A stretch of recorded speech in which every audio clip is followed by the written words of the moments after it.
é um outro ponto do estudo que vai falar sobre a diferença dos empreendedores homens e mulheres. Então, aqui, só para vocês entenderem a legenda, aqui o que está em preto são os empreendedores iniciais, o que está em amarelo ou laranja são os empreendedores estabelecidos, e claro, esse quadrado que representa aqui o branquinho são pessoas que não são empreendedores, né? E aqui ao lado direito a gente tem quantos milhões de indivíduos estão nesse cenário, e aqui ao lado esquerdo a taxa em si. O que a gente pode analisar aqui? Que entre os empreendedores iniciais, praticamente não tem diferença entre homens e mulheres, certo? Vocês conseguem ver que a gente tem 23,1% e 23,5%. Então, eu quase não tenho diferença entre esses dois números. Então, isso mostra que tem uma procura por empreender aí por parte de homens e mulheres, né? De abrir um negócio. Quando a gente olha para a taxa dos empreendedores estabelecidos, a gente vai se deparar com uma realidade na qual a maior parte é do sexo masculino, dos empreendedores estabelecidos, que são aqueles que têm ali mais de 42 meses de negócio. O que justifica isso? Quando a gente olha essas taxas, a gente não está falando de números, a gente está falando de realidade social, política, financeira, né? Nunca é só um dado solto, a gente faz correlações desse dado. Um ponto muito importante é a longevidade dos negócios das mulheres. A gente observa que o perfil dos negócios de muitas mulheres que empreenderam eram perfis de negócios de serviços domésticos, atrelados com atividades domésticas, e isso tem muita concorrência, né? E quando tem muita concorrência, muitas vezes manter esse negócio, manter a longevidade desse negócio é um pouco mais problemático. Até o próprio perfil do negócio vem em decorrência aí da inserção mais tardia da mulher no mercado de trabalho, então, por isso tem esse perfil. Então, e muitas delas empreendem por necessidade. Então, fica um mix de fatores sociais e econômicos que fazem com que, culturalmente, a gente ainda tenha uma disparidade aí quando a gente está olhando para os negócios com mais de 42 meses, tá? Então, é um ponto que algumas políticas públicas pegam esse dado aqui e tentam melhorar, tentam entender, tentam capacitar, tentam trazer outras possibilidades de negócios também para que não fiquem em ramos que podem ter essa quebra, né? E a gente vai ver, eu acredito que a gente vai ver pelos dados aí recentes da pandemia, também aí uma diferença desses empreendedores estabelecidos. Vamos ver quais modelos de negócio vão se manter por mais tempo. Na faixa etária, a gente tem aqui de 18 a 24, foi dividida em 5 grupos, se vocês analisarem, né, de 18 a 24, 25 a 34, 35 a 44, 45 a 54 e 55 a 54. Então, a gente também vai ter um perfil diferente aqui dos empreendedores. A gente tem aqui uma margem praticamente igual de 18 a 44 anos, né, de empreendedores iniciais. 45 a 54 também está próximo, está em 22%. E lá de 55 a 54, a gente vê que tem 12,4%. Isso representa 2,5 milhões de pessoas. O que isso quer dizer? Vou primeiro analisar esse ponto aqui de 55 a 64 anos. Quem são essas pessoas? Quem são esses 2 milhões de pessoas que a gente tem? São pessoas que a gente agora passa a discutir no Brasil um ponto que já é discutido em outros países que são considerados mais desenvolvidos, como a Alemanha, por exemplo, que é o empreendedorismo sênior, que são as pessoas que estão começando um novo negócio depois dos 55 anos de idade. Muitos desses negócios estão nascendo para complementação de renda em decorrência das aposentadorias. Então, são pessoas que estão aposentadas e que querem uma complementação de renda, e a gente vê que vai ter uma tendência maior de aumentar os empreendedores nessa faixa etária por causa da própria reforma previdenciária. Então, nós precisamos olhar para isso e pensar assim, tem um novo mercado surgindo, tem um novo perfil de empreendedor surgindo e que com o passar dos anos vai estar crescendo. Então, essa é a tendência, porque vai acompanhar o que? A pirâmide etária do país, né? A nossa pirâmide etária ainda está concentrada aqui nesse meio, mas ela vai aumentando, né? Se a gente pegar aí os últimos 20 anos, o comportamento da nossa pirâmide etária do país teve uma mudança, sim, no comportamento.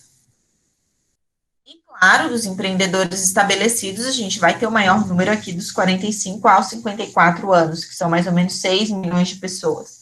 De 18 a 24 anos é 1,8, né? Pessoas que aí há mais de 42 meses conseguem pagar o próprio salário. Mas são números que tendem a mudar, porque a gente tem um índice alto aí de empreendedores que estão começando um novo negócio no país, né? Desde 35 a 54 anos, 64 anos aqui, que a gente tem os maiores índices de empreendedores estabelecidos. Além da idade e além do gênero, né, a gente tem outros pontos que são classificados, que é a parte da educação. Alguma educação, secundário completo, pós-secundário e experiência de pós-graduação. Então, a gente tem aqui de fundamental incompleto completo, médio e superior completo ou maior. O nosso perfil aqui, que a gente vai olhar, também vai estar ligado com os empreendedores iniciais e os estabelecidos. E pegando aqui, né, em parte de fundamental incompleto, a gente tem iniciais 18%, mais lá dos que estão estabelecidos 23%, que são 7 milhões de pessoas. Tem o ensino fundamental incompleto, mas tem negócios com mais de 42 meses pagando Prolabore. É um índice alto, é o nosso maior índice, se a gente for olhar aqui, desses empreendedores, né? Fundamental completo, nascentes 23,3%, e lá estabelecidos 20%, médio e superior, mudam as nossas taxas também, de negócios estabelecidos e negócios aí, empreendedores iniciais. Então, a gente pode ver que está crescente aqui, olha, analisem, né, comparando por educação, a gente vê que tem uma crescente dos empreendedores iniciais proporcional ao grau de escolaridade, vocês conseguem olhar isso? Eu tenho mais pessoas com um grau de escolaridade maior agora iniciando negócios, né? Eu estou saindo aqui 5%, claro que aqui é proporcional, né? Médio completo corresponde a 14 milhões de pessoas, também é um ponto que a gente tem que ver, porque considera esse perfil das pessoas. Mas aqui eu tenho 5 milhões, 14 milhões, que é o nosso maior aqui, né? Número de empreendedores é com ensino médio completo, 6,8 e 5,5. Isso também está ligado totalmente com as questões de alfabetização do país e escolaridade do país. Se a gente for olhar os números, a gente consegue ver essas estimativas. E dos estabelecidos, a gente tem o nosso maior número aqui também, em número absoluto, no médio completo, que são 7,3 milhões. Mas, proporcionalmente, a gente tem essa crescente aqui para superior, e em compensação dos estabelecidos, né, de forma proporcional, fica aqui no fundamental incompleto, tá?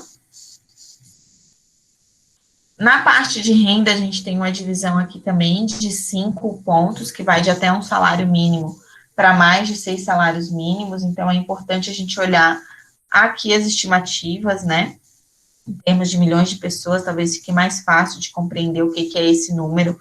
Mais de 3 até 6 salários mínimos são 8 milhões de pessoas, e também nos estabelecidos é o nosso maior número aqui, absoluto, 5,8.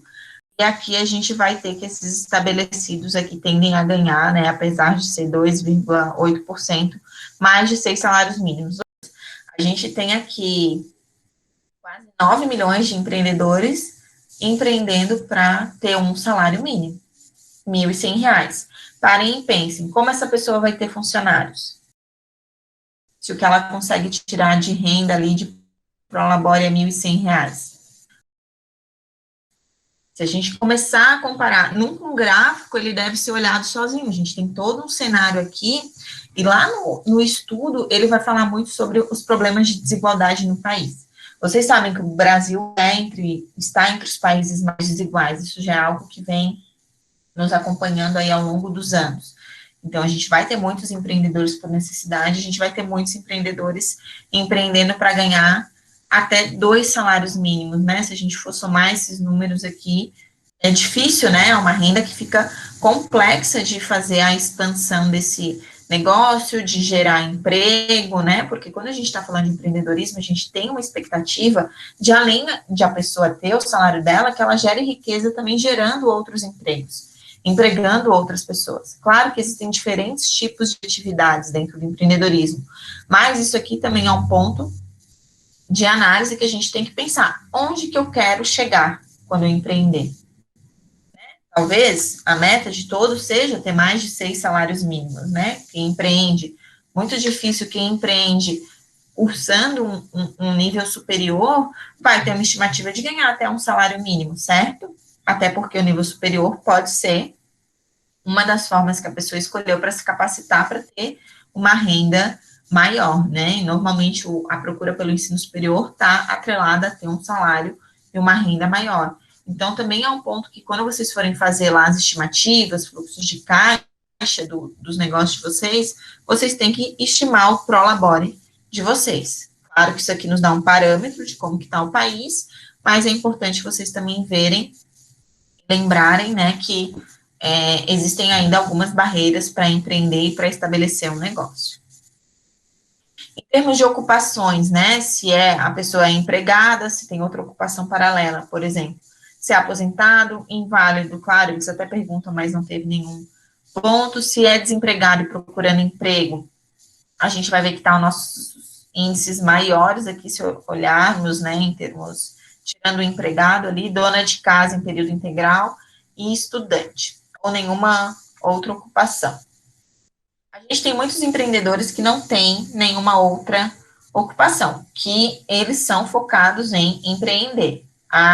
A forma que eles acharam de ter renda e de ter trabalho é através do empreendedorismo. Aqui estão os maiores números, ó, 47% nos iniciais, 63% nos estabelecidos. O que chama atenção nesse gráfico? O número de pessoas que estão empreendendo aqui nos iniciais, mas que estão procurando emprego, 15%, ou que acabaram se estabelecendo, 8,8%, mas que continuam procurando emprego. Um ponto se essa pessoa continua procurando emprego, ela vai fechar o negócio dela quando ela conseguir esse emprego? Se ela fechar, a gente tem uma redução considerável das nossas margens de empreendedorismo, porque ela ainda não vê a profissão empreendedor como a profissão dela. Ela vê como uma profissão que está ocupando uma lacuna, que é a lacuna do emprego, né? Ela não tem um emprego, então empreendeu. Logo, se ela conseguir um emprego, o estudo acredita que muitas pessoas conseguindo esse emprego vão deixar de ser empreendedoras. Então, elas não estão vendo o empreendedorismo como uma profissão, e sim como uma necessidade de se manter com alguma renda nesse período, tá? Então, é um ponto que chama atenção. Não sei qual vai ser o número, talvez a gente vai ter um crescimento aqui desse desempregado e procurando emprego depois da crise da Covid, porque aumentou muito, né? Tem alguns números que falam que a gente vai sair de 12 para 21 milhões de desempregados, então isso normalmente acaba fazendo algumas pessoas empreenderem, então a gente vai ter talvez uma mudança aqui desse cenário, mas em 2021 talvez seja mais fácil visualizar, né? Mas eu acredito que em 2020 a gente já tenha muitos impactos.